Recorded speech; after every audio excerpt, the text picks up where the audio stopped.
Hi friends, welcome to cine family.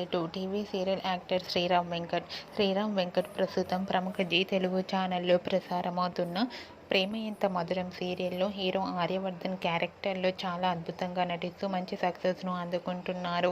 ఈ మధ్య ఆర్యవర్ధన్ గారు సోషల్ మీడియాలో చాలా యాక్టివ్గా ఉంటూ తమకు సంబంధించిన ప్రతి లేటెస్ట్ అప్డేట్స్ని ఎప్పటికప్పుడు షేర్ చేస్తూ ఉన్నారు. అయితే రీసెంట్గా ప్రేమ ఎంత మధురం సీరియల్ హీరో ఆర్య సార్ ఒక జీ తెలుగు ఛానల్లో ప్రసారం కాబోతున్న ఒక సరికొత్త షోలో ఎంటర్ ఇచ్చి డ్యాన్స్ పర్ఫార్మెన్స్తో ఎంజాయ్ చేసిన ఫొటోస్ను షేర్ చేశారు. ఆ ఫొటోస్లో ఆర్య సార్ చాలా హ్యాండ్సమ్గా కనిపించారు. ఆ ఫొటోస్ చూసిన వారంతా stylish and handsome hero and eagerly waiting this latest show అంటూ కామెంట్స్ పెడుతున్నారు. మీకు కూడా Arya sir real life latest photos మీకు నచ్చినట్లయితే మీ అభిప్రాయాన్ని మీ కామెంట్ రూపంలో తెలియజేస్తూ లైక్ చేయండి, షేర్ చేయండి. మరిన్ని ఇంట్రెస్టింగ్ అండ్ లేటెస్ట్ అప్డేట్స్ కోసం మా సినీ ఫ్యామిలీ ఛానల్ని సబ్స్క్రైబ్ చేసుకోండి.